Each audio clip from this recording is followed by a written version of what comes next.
know that was a bow. I thought it was going to be a wave. It tricked me. Hello, everyone, and welcome back to episode 195 of Paddy Does a One, Bro. Oh, I wish we were that good. Hi, Paddy. Yeah, so this is another one of those. Let's just talk nonsense over us. Over us being fidgeting about with nonsense. Yeah. But I mean, I think I said before, I don't feel that we're at a decent enough level for the DLC.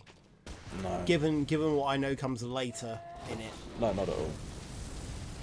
But look at that. We're getting pretty good at. Yeah, I was going to say we're getting pretty good at that bit, but. Well, no, we only took off a tiny sliver of health. Beg your pardon. You're going on your little exploration thing. Is this me playing? Yeah. Okay. Yeah, I was doing an item grab. Getting slapped about by these crackheads. Yeah, and nearly dying, but then that's always the way. I'm usually too busy going, why can't I fucking heal? As I'm getting smacked around the chops repeatedly. Yeah, that'll do it. Just like real life. Yeah. Just like real boys. I love the idea of watching like a street fight or something in Camden, and just one of the guys pulls out a needle full of blood and just stabs himself. And then he's like, right, come on then. Oh, that's not where I thought that was going.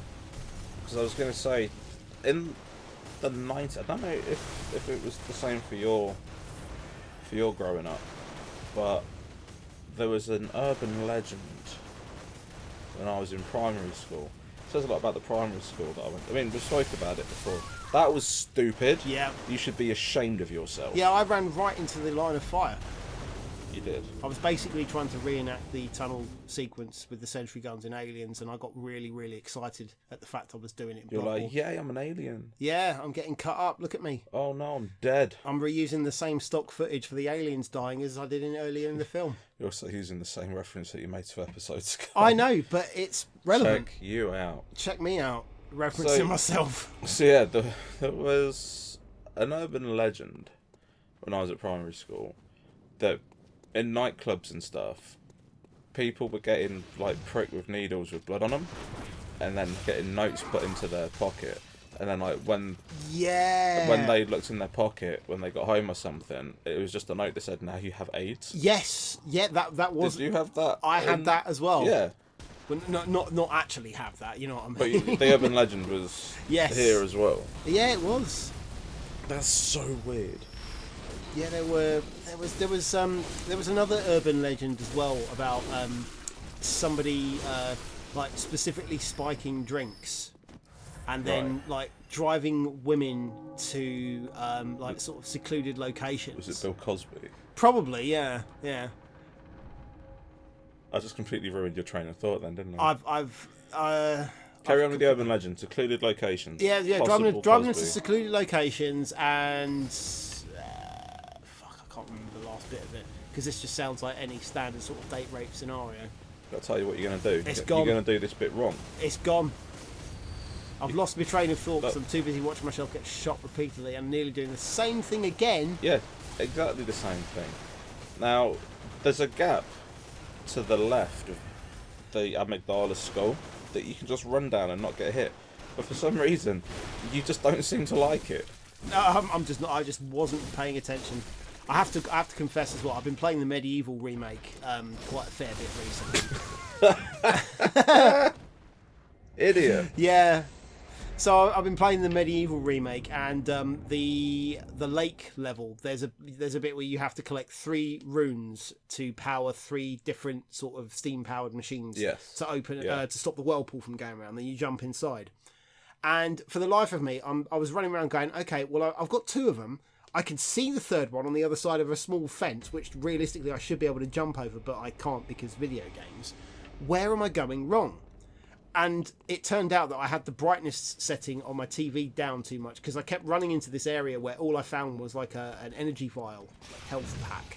Right. And it turned out that if you look to your right when you run in the door, there's another door that you can go in. But you couldn't see it. I couldn't see it. All I could see was darkness and a very slight grey line, which I just thought was part of the background. That's why on games when it's like, adjust your darkness settings to this, I never do. I'm like, no, fuck it. Oh no, default, I never do it. Keeping it. It's the same thing with with horror games. If it says, for the best scary experience, move the slider until the image on the left is no longer visible. And I'm like, no, I can see them both right now. It's fine.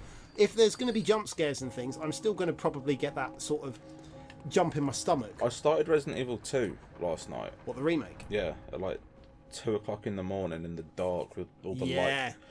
You know, I turned it off because it was crap. Not the remake. I was going to say, yeah. My friend was round, breaking my PC, and then fixing it, and then breaking it, and then fixing it. And because it was so late, I couldn't have it on very loud. But because my friend was around, I couldn't have headphones on. So the atmosphere wasn't quite there. But just the atmosphere of the game itself was amazing. Oh, it's wonderfully and I done. just left the default, you know, move the slider until you can't see the thing. I was like, well, I can see, like you said, I can see them both. Yeah. And it was still scary as shit, because the lighting effects in that game are insane. Yes. They are incredible. And I started playing it today, while Rich was in the office trying to do some more computer stuff. I turned it off. I was like, this is garbage. That game is not supposed to be played in the day, because you can't see anything. And then when you go into the dark bits, and he pulls his flashlight out, you're like, but it's so bright in here. It looked weird. You've lost the atmosphere. Yeah, I couldn't get behind it, so I turned it off, and I'm like, I'm going to restart it. I've just That died was again. ridiculous. You got boom hammered. Yeah. But at least I died to the hammer and not to the trap prefixing the boom hammer. You shut up. Right, how was I supposed to know that fucking Dingy Bell Breaking Bad was looking after the boom hammer? Right, I'm using that again. Like Dingy Bell Breaking Dingy Bad. Bell Breaking Bad. Superb. You knew exactly who I meant. Of course I did. Yeah, you knew who I meant. Yeah. Talking of that particular series, you know that obviously there's a line of Breaking Bad like kind of kids action figures. Yeah. They did an action figure of Gus with half his face missing. That's crazy. I mean, look at the Dark Knight things though, like the Two-Face toys. The kids. Well, we spoke about this before, but when we were kids, we had RoboCop toys, Terminator toys Oh, with half hell of his yeah. face missing. Yeah. Like you could pull the face off. I've still got most of them knocking around somewhere. Yeah. Even the Jurassic Park toys. I had Dennis Nedry. Yeah, I did as well. And you can pull his arms off. Yeah. And there was like red under his arms and shit. He doesn't even get his arms bit off in the film. No.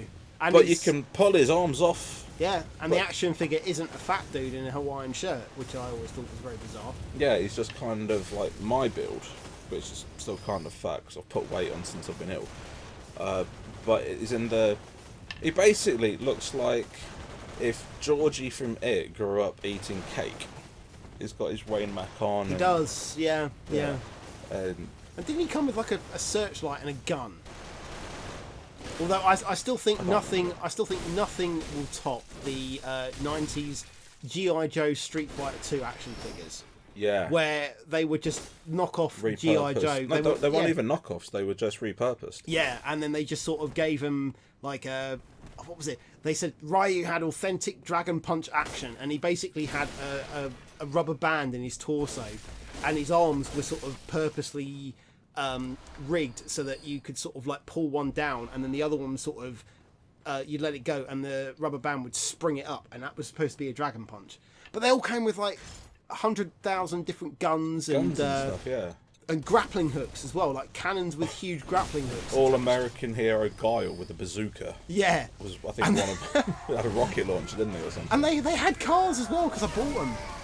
Because I remember I found those figures in a toy shop in Florida when I was about 12, and they were going for like $1, $2 each. I bought the entire set, 2 of the vehicles, and all of the Championship Edition colour variants because it was so cheap.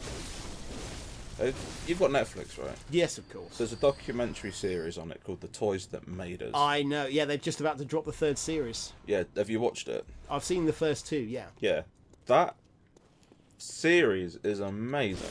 It's so good. And when they're talking about G.I. Joe, I think they talk about the Street Fighter repurposing.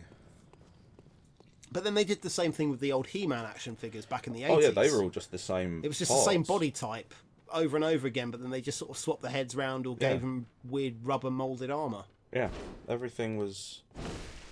They did it with some of the Kenner Star Wars toys as well. Yeah. There's a lot of the Kenner toys did it because it saved money. Well, Kenner They used the same molds and stuff. Well, Kenner, I mean, as I say, I've got the entire Alien range, and there were two that they specifically used it's the exact same thing, but they just repainted it. You've got the Panther Alien, which was like a kind of beige orange From the comic or something. Or they, did they just make a line? They just literally went, okay, well, what if an alien crossbred with this or this, and they were all animals. There were some questionable ones. There was a crab one. I'm thinking a facehugger was really pretty. Yeah. Like Alien the Crab edition. How's this gonna happen? It's like that hippo and that chick on the mattress advert. Yeah. How do they fuck? Yeah. And let's be honest, one of them's a baby. This is true. That's a questionable relationship. And the hippo never gets out of his pajamas. That can't be erotic. I'm wearing my pajamas right now, Mark. Yeah, but you're not. I'm not. I've got my Batman PJs on. In fact, me not wearing my Godzilla onesie right now, I was like, I can't. No, I'm going to be professional. I'm only going to wear pajama bottoms tonight. But going back to what I was saying, Kenner did the Panther Alien, and then they did the Night Cougar Alien, which was essentially it was the Panther Alien, but they just painted it black with a silver head and some silver and red stripes on bits of it. And I'm thinking, what exactly is a Night Cougar other than a 40s single mum who's like pissed off her head on wine coolers and listening to Buck Cherry Crazy Chick? Well, you've just described a lot of people I know. Welcome to the channel, folks. No, seriously. Yeah. You've just described a lot of people who went to my brother's wedding. Have you ever been hit on by a cougar before? Absolutely. Who hasn't? Yeah. I mean, I'm pretty sure I'm dating one. No. No. I keep calling her a cougar. Because she's actually a cat. Yeah. Yeah, probably. And she's 5 years older than me. That's all right. Age is but a number. I never. All right, R. Kelly. No. For Christ, don't go down that path. That's no. No, I obviously within legal limits. I will prefix. I don't think there should be an issue with how old your partner is, because I've dated people much older than me, and I've found them to be either entirely tedious or they still haven't grown up. I think to the point that they should be. At that sort of mental level at that age, I would say. Keep digging. Christ, we are. Yeah, I'm. No. It is true. Both my mum is dating someone. How many of them have you pissed on though? Thankfully, none. Water sports that you know of. Oh, you never know. Like coming home from a night, the two of us absolutely wankered out of our face. Oh, that's bad. Oh, it's fine. It's fine. Mark Kelly. I think my brother nearly pissed in my mum's laundry basket. Steady. That's some next level R. Kelly shit. He got in absolutely trashed, went to bed. Well, this seems like it's got a place I need to leave it to today. So thank you very much for watching. We'll see you next time. We'll see you next time.